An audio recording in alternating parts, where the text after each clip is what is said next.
Good afternoon. My name is Randall Martin. I teach early modern drama and literature at the University of New Brunswick. I'd like to begin first by thanking the Globe organizers for inviting me to speak at this timely and exciting symposium. And also, I'd like to thank Shakespeare's Globe for hosting the event. I can't wait to be back in the Globe's yard to see their new season of performances when we are finally able to travel internationally again. News and social media in the third decade of the 21st century circulate stories about current or looming environmental disasters every day. Whether in person or on Zoom, audiences and theatre companies carry that awareness into performances of Shakespeare's plays. There, it may remain latent, as productions, especially by larger professional companies, focus artistic attention on other contemporary issues. But as we see climate futures eyeing us in hostile ways, that passivity is being shaken up. For climate change is altering our idea of what humans are in relation to an external world we have denaturalized. Mega droughts, fires, ice storms, hurricanes, and floods are startling us into recognition that we are subject to the same physical laws and evolutionary boundaries as other creatures. Being turned into involuntary hosts for the uninvited coronavirus has reminded us of our unwanted modern vulnerability. We might think of this Anthropocene consciousness in Darwinian terms as a new kind of selection pressure. With every passing year, it will modify the ways we live under its material and existential ascendancy. That includes how we write about and perform Shakespeare. The theatrical pathway into thinking and feeling our way through our new environmentally shaped subject position is ecodramaturgy. Its mechanisms include telling new stories about deep-seated human and non-human subjectivity and incorporating materially sustainable practices into theatrical production, as Katie Brokaw's and Paul Brescott's Earth Shakes Alliance is spearheading. Shakespeare ecodramaturgy also bends back to the early modern history of today's environmental crises. Their origins were becoming familiar to Shakespeare's London audiences on a daily basis, and his plays reflected that awareness. But their mode of representation was indirect, through contextual allusions and metaphors of the natural world, rather than directly through the playwright's frontline political or social narratives. What I want to argue is that Shakespeare developed a new paradigm of environmental consciousness by juxtaposing social conflicts and ecological controversies, often at surprising moments or in unlikely characters. These dramatic juxtapositions simultaneously exposed and defamiliarized their environmentally subjective significance in emotionally engaging and imaginatively novel ways. This technique added an ecological framework of Shakespeare's storytelling and characterization that remains relevant and adaptable today. The playwright's social environmental entanglements likewise challenged subject-object human nature binaries that were hardening as early modern globalization enforced European dominion over racially othered non-European peoples and lands. These historical perspectives are crucial to avoid falling back into eco-hubris as we try to remedy or mitigate the damage we inflicted on the Earth. One of the humbling truths of 21st century climate change is that its effects routinely exceed human understanding or control as we go about intervening with scientific or technological fixes. Our survival as a species depends on questioning the social and political decisions of previous economic turns and material choices. For as Elizabeth Kolbert demonstrates in her most recent book, Under a White Sky, The Nature of the Future, the Anthropocene is characterized by a historically recursive logic when, quote, people try to solve environmental problems created by people trying to solve environmental problems. In today's talk, I'd like to look at illustrations of Shakespeare's dramatic paradigm of social environmental juxtaposition in three plays, As You Like It, Henry IV Part 1, and Coriolanus. In each work, I'll explore the playwright's diverse construction of an early modern environmental consciousness which has since grown into the full-blown paradox of the Anthropocene, when the earth and its creatures, which humans have conquered and abused, become the source of forgotten or suppressed knowledge that humans must relearn to survive the global blowback of their collective narcissism and arrogance. In As You Like It, the example I'll focus on concerns the court fool Touchstone and Timber. Touchstone has followed Duke Senior into forest exile, and he tries to inveigle the countrywoman Audrey into getting married by a dodgy priest, Oliver Martext.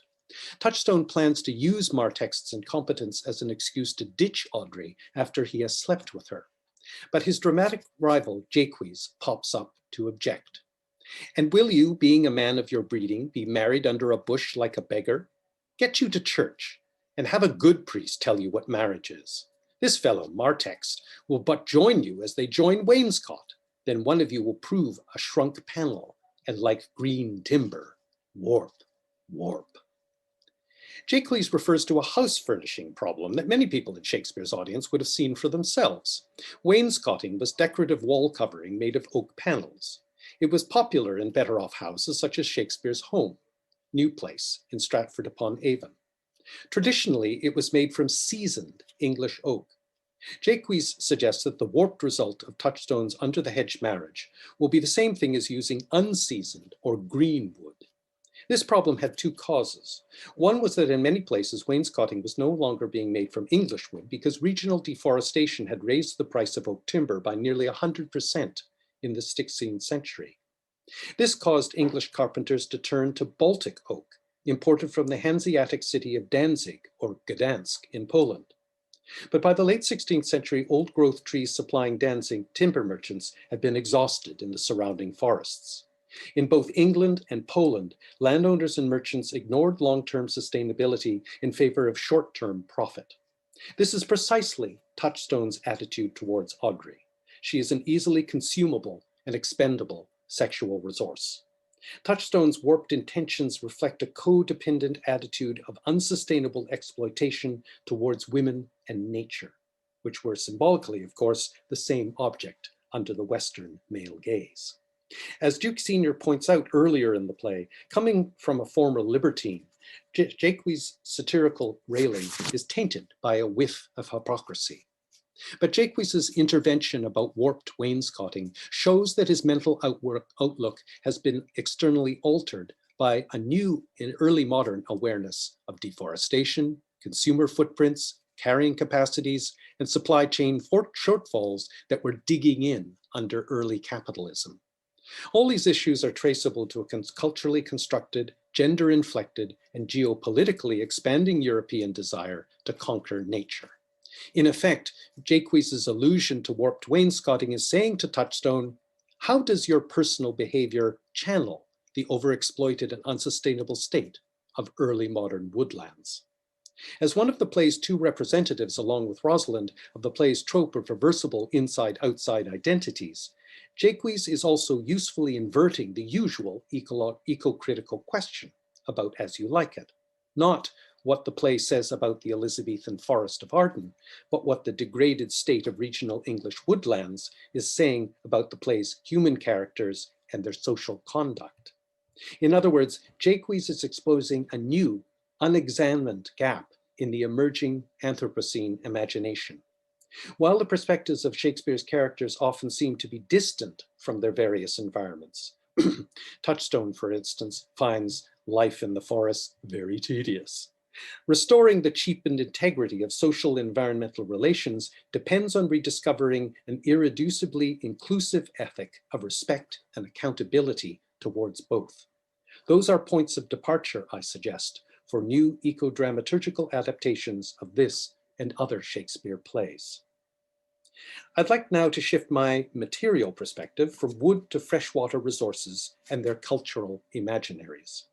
Where streams and rivers flow, so does political, agricultural, and ecological power. But so too, regrettably, does human and animal injustice. Diversions and appropriation of England's rivers and springs were variant expressions of the new profit-driven mentality of enclosure, which fenced off common access to local fields and meadows. Like his use of flawed wainscoting as an emblem of human nature conquest, Shakespeare explores early modern and still contemporary controversies about freshwater commodification and privatization through the aslant political narratives and social conflicts of Henry IV, Part I, and Coriolanus. The former presents a fictional, late medieval or Elizabethan diversion, while the second alludes to a real Jacobean one. In the earlier play, the chief rebels against King Henry, the Percys represented by Hotspur, the legitimate heir to the throne Edmund Mortimer, and Mortimer's father-in-law Owen Glendower, gather in Wales to plan the division of the country among themselves. The main boundary lines are England's major rivers.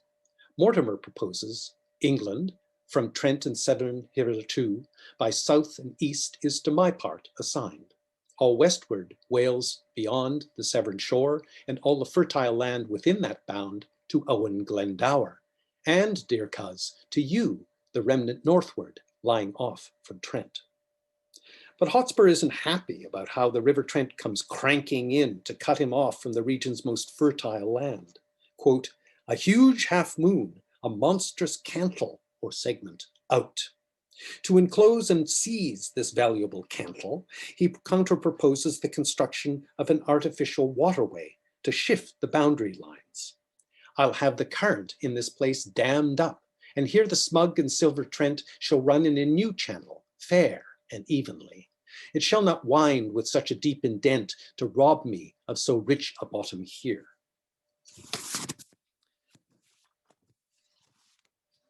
Shakespeare's geography becomes unusually specific here. Hotspur's cranking river refers to the Trent's northerly turn at Burton.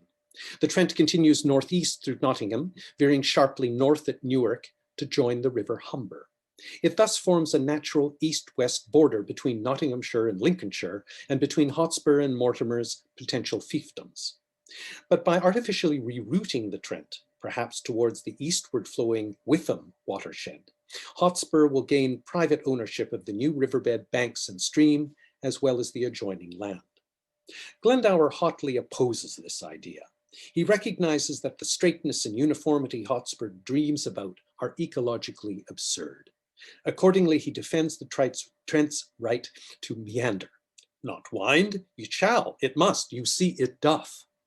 Sinuosity is the geological tendency of all rivers and the evolutionary measure of their biological health. Meanders create natural variations of light, temperature, and velocity, which diversify habits and niche-related organisms. Their curves also protect riverbanks against erosion from climate change-intensified storms.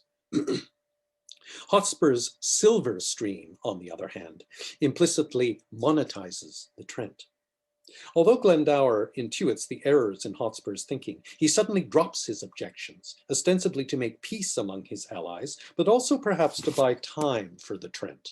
For later he secures the river's ecological integrity by fatally delaying the arrival of military support for Hotspur. This priority makes sense in terms of Glendower's biocentric worldview, in which the natural life of rivers reflects the fruitful meanderings of human and environmental knowledge. His intersubjective frontier extends well beyond Hotspur's modern ideological borders of strict empiricism and utilitarian efficiency. He perceives and feels the kind of invisibly meshed reciprocities we are belatedly acknowledging as we confront the irreparable disappearance of polar ice caps or the aberrant phenomenon of man-made earthquakes. Although Glendower's astrological claims are amusingly deflated by Hotspur's skepticism, they are nonetheless in touch with, quote, the frame and huge foundation of the earth. Because he approaches its universal languages from a primary subject position of respect and appreciation, they grant him valuable insights, such as that the sandy-bottomed Severn would act as natural quicksand to thwart King Henry's soldiers and send them, quote, weather-beaten back. Like Jaques' calling out's touchstone, Glendower reinstalls pre-modern boundaries of paradoxically limited, yet expansive, more than human knowledge. If he is an outside, self-dramatizing personality, it may be because he knows that the gods of theater were originally divinities of what Shakespeare calls in The Winter's Tale, great creating nature.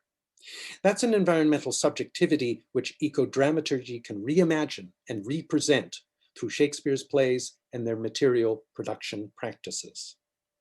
Now I'll come to this slide, which I jumped the gun on a bit there. Shakespeare alluded to similar but topically contested freshwater diversion in Coriolanus. Set in 5th century BCE Rome, the play is the tragedy of a fanatical war hero who is unable to transition to a peacetime economy. After he defeats the enemy Volscians in Act 1 and captures their granaries, the Roman Senate rewards Coriolanus with appointment as consul. Although he initially wins the citizens' approval for this office, their tribunes Sicinius and Brutus recognize that Coriolanus threatens their new power. So they go about persuading the people to renege on their ignorant election. Brutus dispenses talking points about Coriolanus's betrayal of his family's heritage of public service. Say we read lectures to you, how youngly he began to serve his country, how long continued, and what stocks he springs of, the noble house of the Martians, from whence came Publius and Quintus, that our best water brought by conduits hither. In the first of the play's several allusions to water ownership and distribution, Brutus refers to the Aqua Marcia aqueduct built by Roman engineer Quintus Marcius Rex in 144 BCE. Shakespeare associates Coriolanus with the Aqua Marcia, alluding to his family name, Marcius, even though historically it was built well after his era. Conduits, a word referring to canals or aqueducts as well as urban fountains, points contemporary London audiences to Jacobean England's biggest freshwater controversy. Engineer Edmund Colthurst's plan to divert 2 sources of the River Lee near Ware, 21 miles north of London, to the city by means of an artificial waterway. In 1604, King James awarded Colthurst a 7-year monopoly for the project called New River. It still flows into central London today. Among its intended and still valuable public benefits were distributing fresh water to London households through local water carriers, many of whom were traditionally women, and scouring city ditches to improve sanitation. At the beginning, however, New River seemed likely to fail. Colthurst ran out of money after getting only 3 of the waterway's eventual 26 miles. To raise capital, the City of London and Parliament turned to London goldsmith and Welsh mining entrepreneur Hugh Middleton. He offered to money the project on condition that full ownership of the water and profits were transferred to him and New River's 24 shareholders, or venturers. Digging resumed in April 1609. These events were taking place when Shakespeare was writing Coriolanus. The play was not staged publicly until early 1610 because the plague temporarily closed the theaters for virtually all of 1609, and during this time the script may have continued to evolve. By the time it was eventually performed at the Blackfriars Theatre, gentry MPs had strengthened public resistance to Middleton gaining, quote, sole profit, benefit, commodity, and advantage whatsoever from the privatized water. They put forward a bill to repeal New River that looked likely to pass. Contemporary arguments for and against the repeal uncannily anticipate modern disputes over river diversions and water privatization. Among the ecological arguments that were that abstracting water from the River Lee would disrupt the seasonal fertilizing of water meadows on which both humans and animals depended during a time of chronic food shortages. These were caused partly by failed harvests affected by the period's cooling climate, now referred to as the Little Ice Age.